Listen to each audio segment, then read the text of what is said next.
Mathieu, est-ce que tu peux nous afficher la photo là, que j'ai préparée? Je suis venu avec une drôle de photo, une photo d'une drôle de manifestation.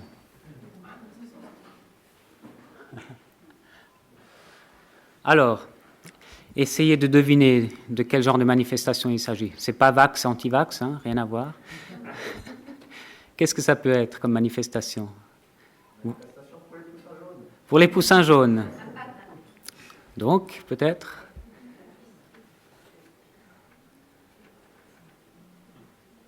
Oh, quelqu'un a une idée? Pour la piscine. Ah oui, pour l'ouverture de la piscine, par exemple.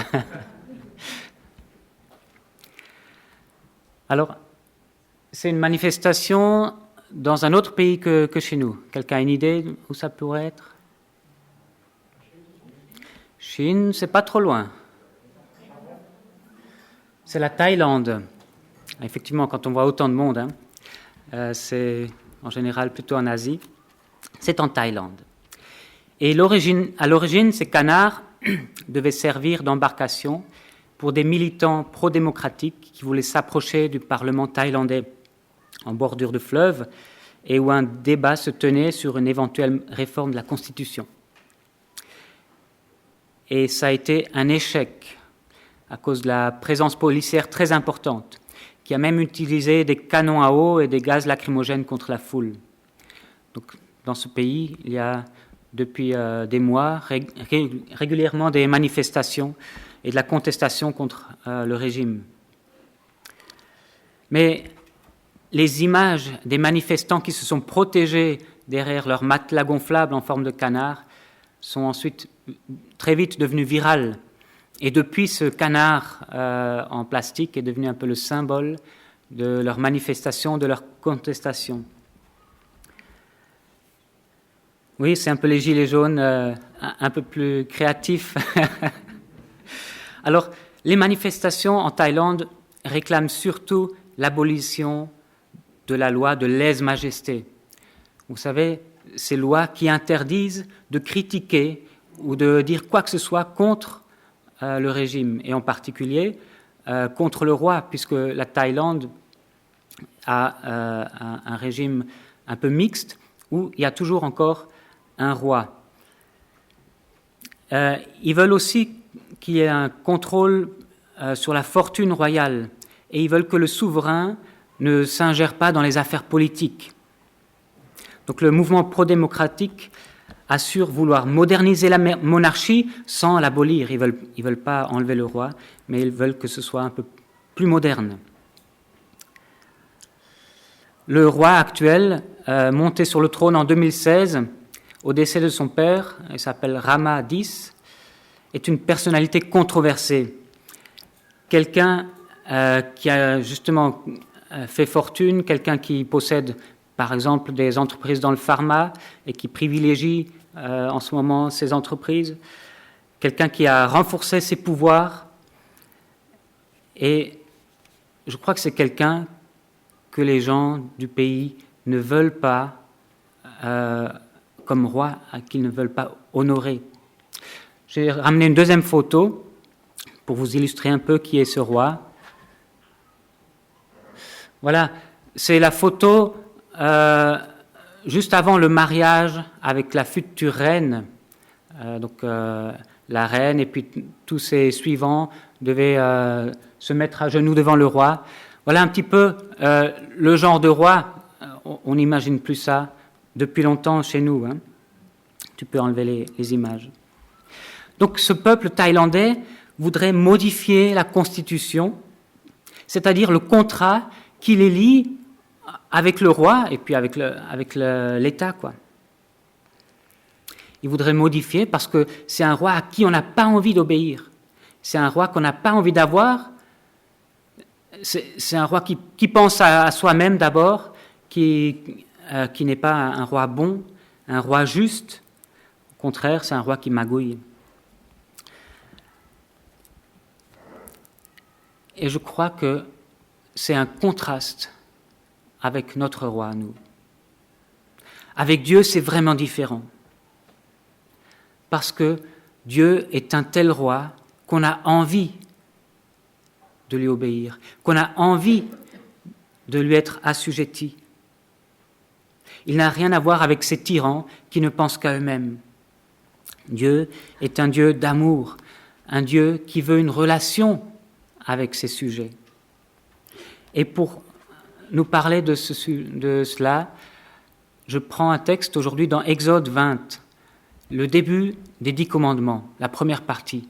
Alors oui, ça peut être étonnant de se dire que pour parler d'un bon roi, d'une relation bonne avec son peuple, on choisit le texte des 10 commandements. Mais vous verrez que dans ce texte-là, tout nous pousse à une relation avec un Dieu d'amour.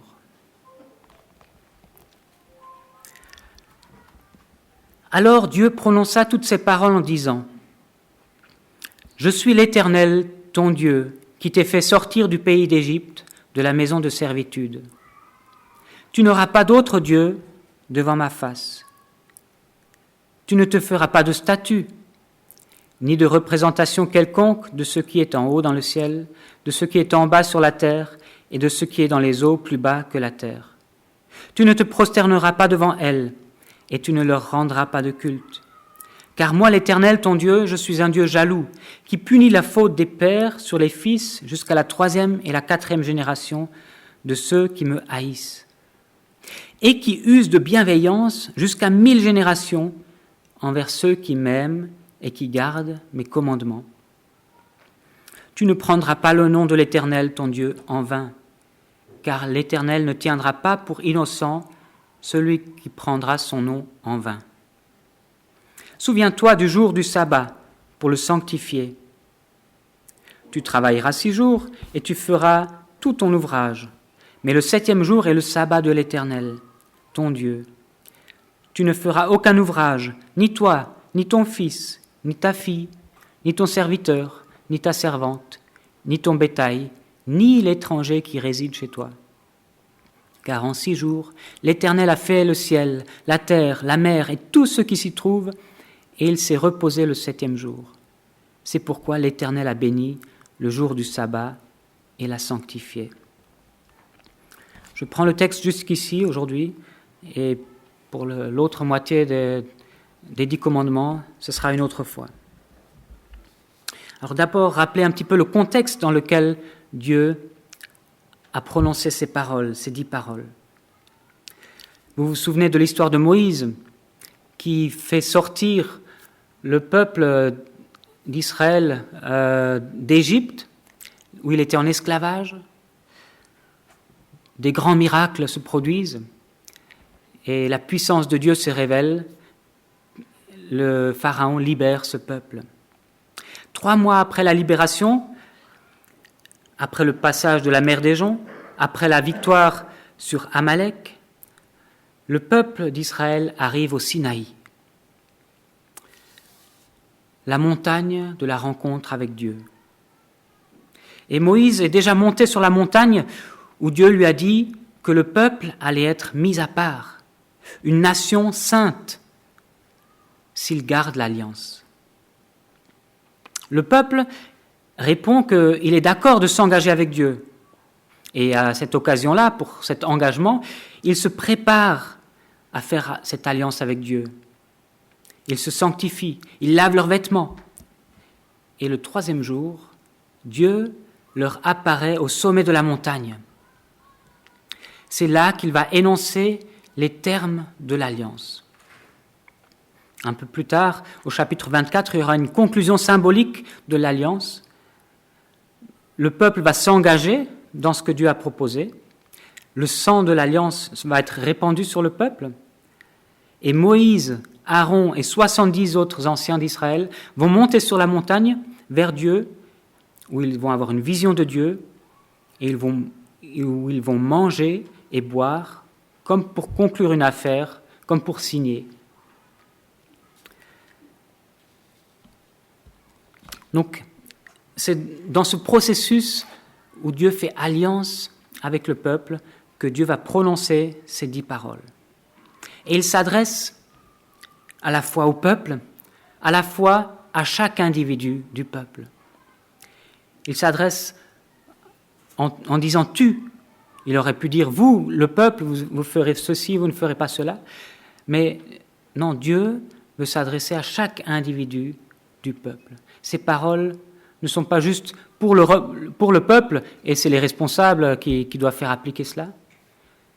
Dieu fait alliance avec un peuple, et il fait alliance avec chaque personne de ce peuple, chaque individu. On le ressent encore plus fortement dans la Nouvelle Alliance, parce qu'il n'est plus question d'appartenance à une famille biologique, comme dans le peuple juif, mais c'est chacun d'entre nous qui doit rentrer dans cette alliance avec Dieu, qui doit accepter cette nouvelle alliance en Jésus-Christ. Ces 10 commandements vont être gravés sur 2 tablettes. Alors pourquoi est-ce qu'il y a 2 tablettes ? Qu'est-ce qu'il y a sur l'une, qu'est-ce qu'il y a sur l'autre ? Quelqu'un a une idée ?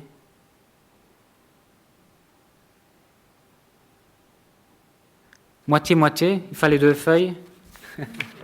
C'est parfois l'image qu'on a. Voilà, qu'il fallait 2 tablettes pour contenir tous ces textes. Mais en fait, il y a 2 tablettes qui contiennent exactement le même texte. C'est un contrat. Et quand vous signez un contrat, celui qui vend, il a un exemplaire, et vous avez un exemplaire. C'est exactement la même chose. Sur chacune de ces tablettes sont notées ces 10 paroles de Dieu, avec le texte intégral.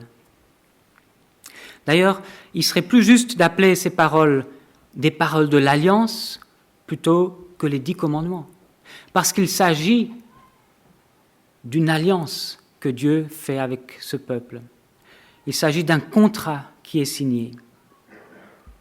Et les gens à l'époque ne pouvaient pas se tromper parce que le style d'écriture ressemble à tous les contrats de suzeraineté de l'époque. Un contrat de suzeraineté, c'est un contrat entre une population et un roi. Dans l'exemple de la Thaïlande, c'est la Constitution, quelque part, qui est ce contrat de suzeraineté. À l'époque déjà, il y avait des contrats entre des populations et des rois. Les uns s'engageaient à servir le roi, et le roi, lui, s'engageait à protéger la population. Il n'avait pas toujours besoin de conquérir d'autres villes, d'autres régions. On pouvait aussi faire ce contrat de suzeraineté, où une population se mettait volontairement sous la servitude d'un roi qui les protégeait en contrepartie. Donc, dans ce texte, on retrouve, comme dans ces contrats de suzeraineté, d'abord l'introduction qui présente le roi. Ensuite, on trouve un prologue historique qui rappelle les bienfaits que le roi a accordés au vassal. Ensuite, on trouve toutes les obligations du vassal, c'est-à-dire celui qui est soumis au roi, avec l'obligation de loyauté d'abord. Ensuite, l'interdiction d'établir des alliances avec d'autres. Et puis, ça se faisait à l'époque comme ça, les bénédictions et les malédictions que les dieux infligeraient au vassal en fonction de son comportement. C'est un peu les conséquences quand le contrat est tenu ou n'est pas tenu. Mais Dieu fait ce contrat non pas pour soumettre un peuple, mais parce qu'il a envie de rentrer en relation avec ce peuple-là. C'est par amour que Dieu a choisi ce peuple. On le voit déjà avec Abraham, le père du peuple d'Israël. Dieu l'a choisi parmi d'autres sans aucune raison apparente. Ce n'est pas parce qu'il était sage ou parce qu'il était particulièrement pieux ou particulièrement zélé. Dieu a choisi comme ça. Et il n'y a que l'amour qui explique cela. Ensuite, Dieu a choisi ce peuple. Et il est dit ailleurs que Dieu a aimé ce peuple. que c'est pour ça qu'il a été choisi. Donc, c'est parce que Israël est pour Dieu aussi précieux que la prunelle de ses yeux que Dieu va donner sa loi, sa Torah.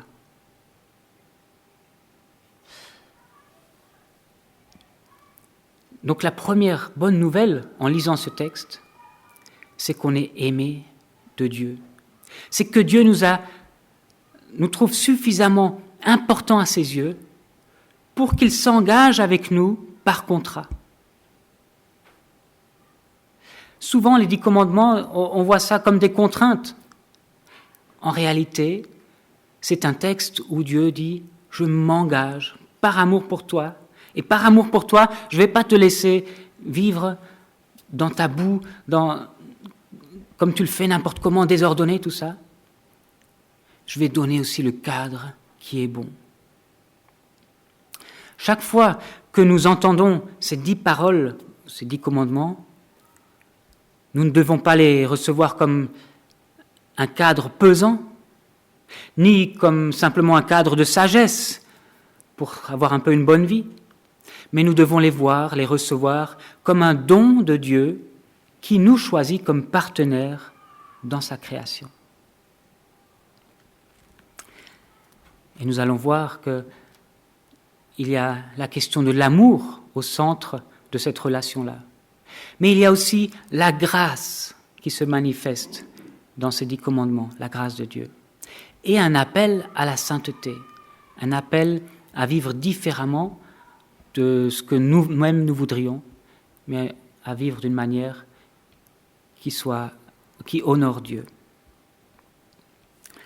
Je relis donc verset par verset ces 10 paroles. L'introduction, la présentation. « Je suis l'Éternel, ton Dieu ». Dieu s'identifie, il se présente. « Qui t'ai fait sortir du pays d'Égypte, de la maison de servitude ?» Voilà, le lien est déjà établi. Il y a déjà une œuvre de la part de Dieu, une œuvre de bonté, de délivrance de la part de Dieu pour ce peuple qui a été racheté quelque part de l'esclavage. Maintenant, ils n'appartiennent plus aux Égyptiens, ils appartiennent à Dieu. Ils ne sont plus esclaves, mais ils sont libres. Et nous, quand nous devenons chrétiens, nous ne sommes plus esclaves du péché, nous sommes rachetés et nous appartenons à Dieu. Nous n'appartenons plus au prince de ce monde, mais nous appartenons à Dieu. Et puis, commence cette première interdiction. « Tu n'auras pas d'autre Dieu devant ma face. » Oui, parce que ce contrat entre nous et Dieu implique la fidélité, tout comme le mariage implique la fidélité. Le mariage est une alliance où on exclut tous les autres. Il n'y en a plus que 2 qui se promettent fidélité. De la même manière, Dieu désire rentrer avec nous dans une relation où il n'est pas une option parmi tant d'autres, mais où il est le seul Dieu de notre vie. Et il nous demande fidélité, parce que lui aussi s'engage à être fidèle. Tout ce que nous faisons, ça se passe devant la face de Dieu. Dieu voit tout. Et lorsque l'on fait des compromis dans notre vie, lorsque l'on sert d'autres idoles, Dieu le voit. Et il est offensé. Il est offensé. Quand nous commençons à avoir d'autres que Dieu dans notre vie, quand Dieu devient un parmi plusieurs possibilités, Dieu est offensé. C'est pour ça qu'il nous dit « Tu n'auras pas d'autre Dieu devant ma face ». Cette fidélité est nécessaire dans cette relation avec Dieu. Je continue les versets 4 à 6. « Tu ne te feras pas de statue ni de représentation quelconque de ce qui est en haut dans le ciel, de ce qui est en bas sur la terre et de ce qui est dans les eaux plus bas que la terre. Tu ne te prosterneras pas devant elles et tu ne leur rendras pas de culte. Car moi, l'Éternel, ton Dieu, je suis un Dieu jaloux, qui punit la faute des pères sur les fils jusqu'à la 3e et la 4e génération de ceux qui me haïssent, et qui use de bienveillance jusqu'à 1000 générations envers ceux qui m'aiment et qui gardent mes commandements.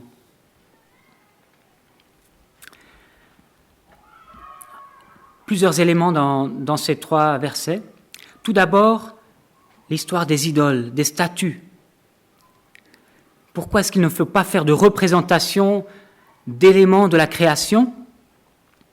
Alors, c'est pas qu'il ne faut pas avoir de l'art, dessiner, peindre, faire des statues. C'est pas ça le sujet. Le sujet pour Dieu, ici, dans ce contrat, c'est qu'il n'y en ait pas d'autres qui prennent la place du Dieu créateur. Et surtout, qu'on n'élève pas des éléments de la création à un statut de divinité. Ce qui est dans le ciel, je ne sais pas, les étoiles, ce qui est sur la terre, les animaux, les humains, ce qui est dans l'eau plus bas que terre, les poissons, tout ça, leur représentation ne doit pas servir une fascination, quelque chose qui préparerait l'idolâtrie. Parce que tout cela, ce ne sont que des créatures. Toutes les religions anciennes élevaient des éléments de la création en tant que Dieu. Le soleil, par exemple, chez les Égyptiens, et tant d'autres. Mais tout cela, ce ne sont que des éléments de la création. Parce que notre Dieu, le Dieu créateur, est au-dessus, c'est lui qui a créé. Donc c'est une offense contre lui de dire, moi je prends le soleil pour Dieu, ou je prends une belle femme pour Dieu, ou un joueur de foot pour Dieu, ou la nature, tout simplement.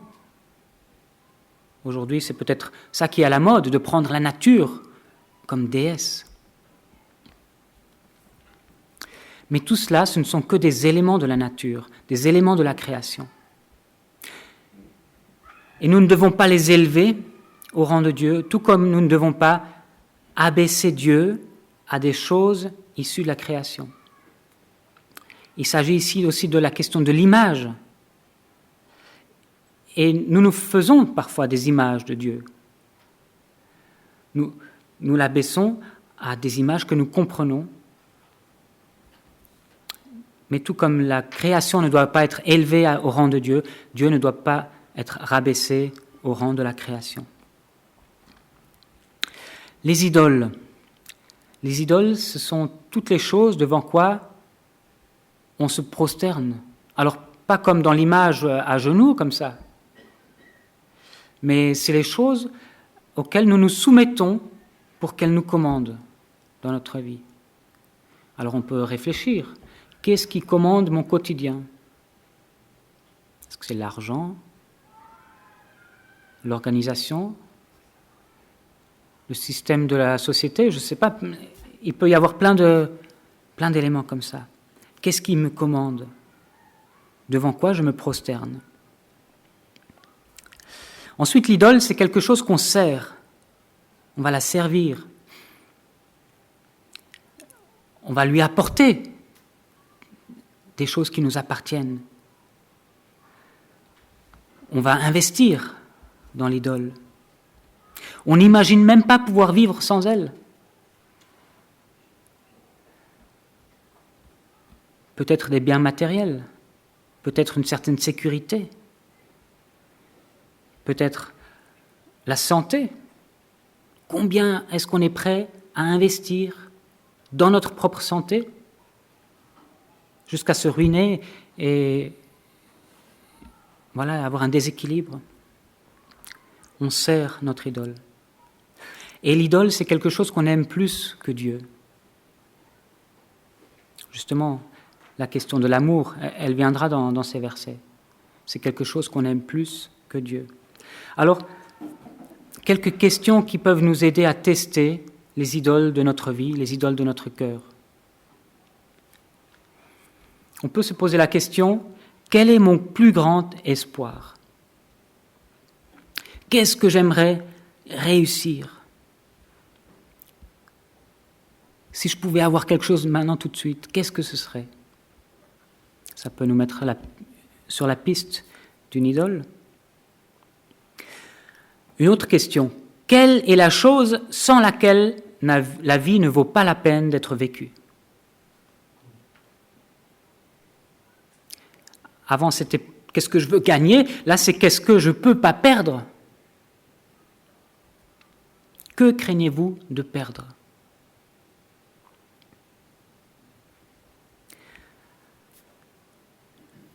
Qu'est-ce qui pourrait me rendre plus heureux que je ne le suis aujourd'hui? Si vous avez Christ et que quelque chose peut vous rendre plus heureux, c'est que ça n'a pas la juste place. Une autre question. Pour quelle chose est-ce que j'ai fait le plus de sacrifices dans ma vie? Peut-être pour les enfants. Nos enfants peuvent aussi devenir des idoles. Pour le travail, on sacrifie la vie de famille, on sacrifie le temps avec Dieu, le temps pour soi. Les études. Une autre question qui peut nous mettre la puce à l'oreille quant aux idoles. Quelles sont les choses que vous n'arrivez pas à pardonner? Quand on n'arrive pas à pardonner, c'est qu'on est accroché à quelque chose. Très très fort. Parce que pardonner, c'est perdre. On est d'accord de perdre, d'avoir perdu dans quelque chose, d'avoir été blessé, on est d'accord d'avoir été offensé, mais on le pardonne. Mais quand on n'arrive pas à pardonner, qu'est-ce que ça révèle comme idole chez nous? Il y aurait encore d'autres questions, mais je vais passer.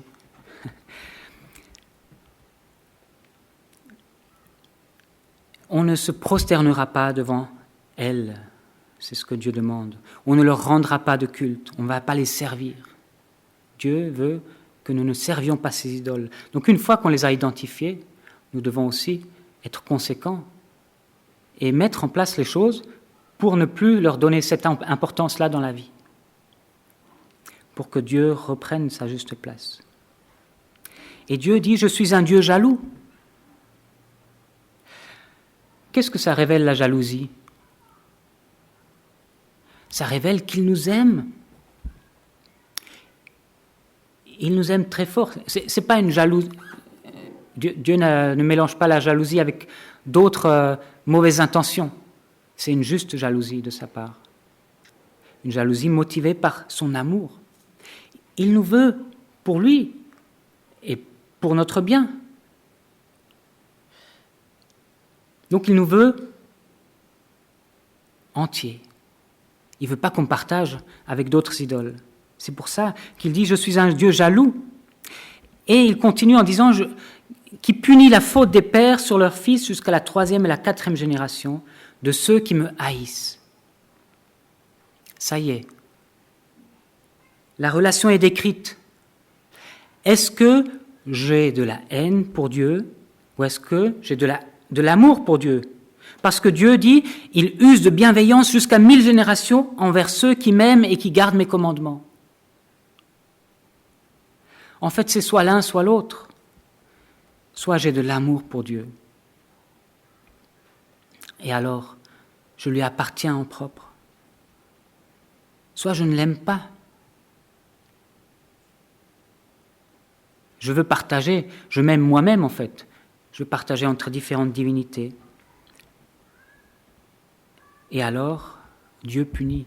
Parce que la faute contre Dieu, l'offense contre Dieu ne peut pas rester impunie. Mais regardez le contraste. D'un côté, Dieu dit, je vais punir la faute des pères sur les fils jusqu'à 3 à 4 générations. Alors ça peut être étonnant, on se dit, mais c'est pas normal, les fils, ils n'ont rien fait, et les petits-fils non plus. En même temps, les choses se transmettent de génération en génération. Les péchés aussi. Mais il faut voir le contraste qu'il y a entre ces 3 à 4 générations et de l'autre côté 1000 générations que Dieu veut bénir. Cette phrase-là, elle crie de toute la grâce de Dieu.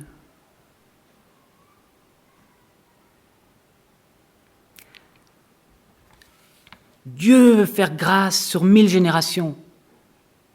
C'est pas juste 2 fois plus, 3 fois plus. C'est énormément plus qu'il veut accorder de grâce à ceux qu'il aime. À ceux qu'il aime, et ça va avec, qui gardent ses commandements. Ça va ensemble. Jésus ne dit pas autre chose. Dans Jean 15, il dit « Comme le Père m'a aimé, moi aussi je vous ai aimé. Demeurez dans mon amour. Si vous gardez mes commandements, vous demeurerez dans mon amour, comme j'ai gardé les commandements de mon Père et que je demeure dans son amour. » Jésus dit exactement la même chose. Il dit « Moi je vous aime.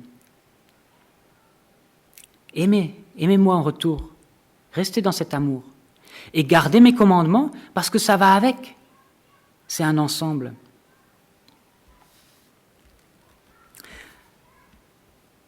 Alors, concernant la transmission de la punition de génération en génération, j'aimerais juste l'évoquer, mais sans aller plus en profondeur.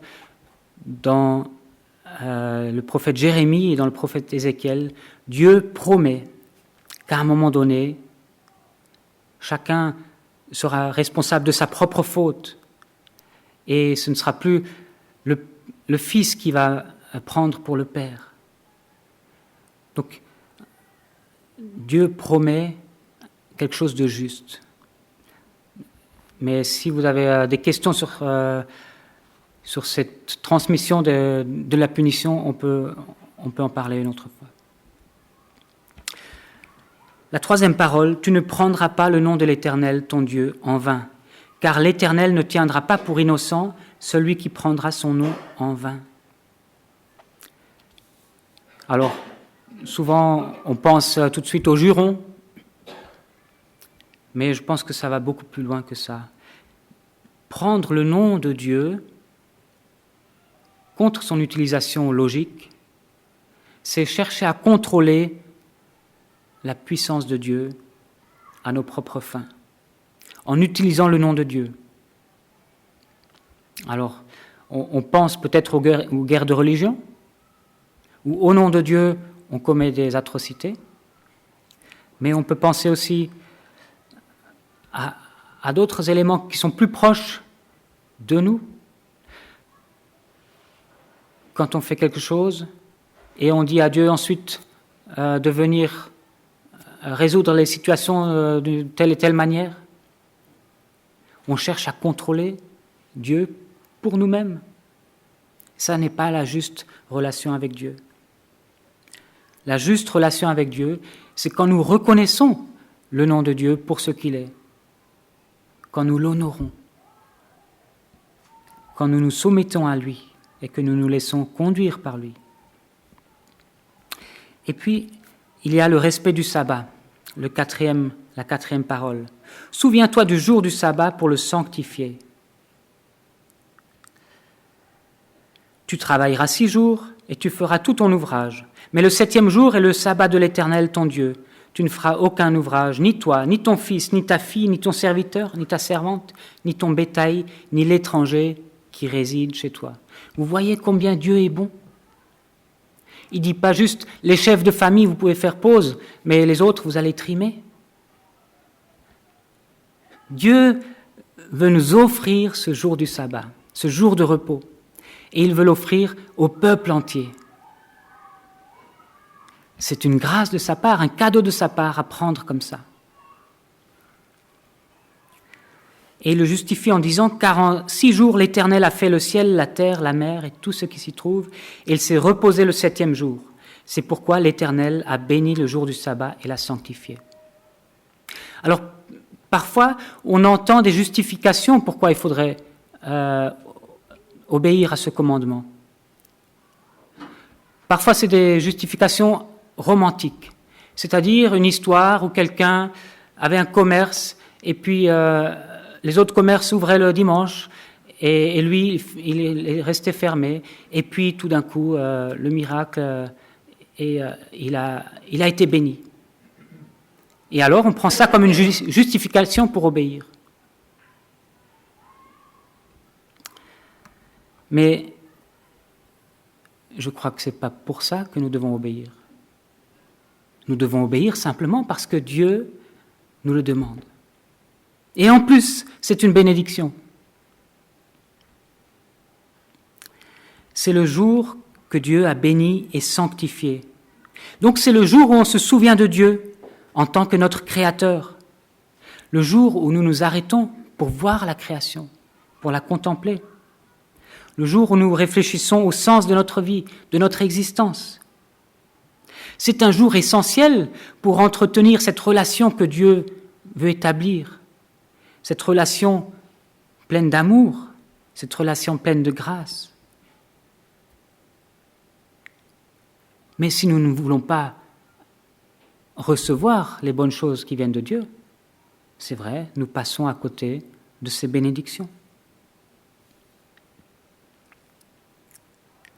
De nos jours, nous célébrons ce 7e jour non plus le samedi, mais le dimanche. Pourquoi ? Parce que nous célébrons l'acte de la nouvelle création. Le dimanche, Jésus est ressuscité. C'est le début de la nouvelle création. Et c'est tout naturellement que les chrétiens ont commencé à fêter ce jour de sabbat le dimanche, parce qu'on se réjouit et on contemple la nouvelle création que Dieu nous a donnée.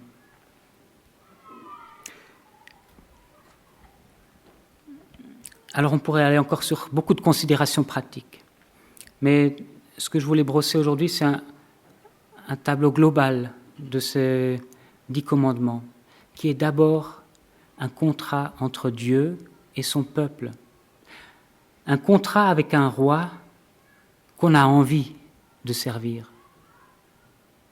Un contrat qui est bon, où on n'a pas besoin d'aller manifester en ville avec des canards en plastique pour dire qu'on a envie de changer la Constitution. Seigneur, si tu pouvais enlever cette partie. Non, c'est un contrat qui est bon. Il y a de la bénédiction tout au long de ces 10 commandements. Un contrat qui nous fait rentrer dans une relation avec un Dieu d'amour et un Dieu que nous pouvons en retour aimer de tout notre cœur, de toute notre force. Un contrat qui nous promet des bénédictions en retour. Et un contrat qui nous invite à la sainteté, qui nous invite à vivre de cette nouvelle manière, celle que Dieu désire pour nous. Alors la prochaine fois, on verra les implications pratiques pour les relations les uns avec les autres. Et c'est aussi un sujet de bénédiction. Voilà. Seigneur notre Dieu, merci pour ces 10 paroles, cet engagement que tu as pris. Merci parce que toi, tu es resté fidèle à cet engagement. Merci aussi pour la nouvelle alliance, le nouveau contrat que nous connaissons en Jésus-Christ,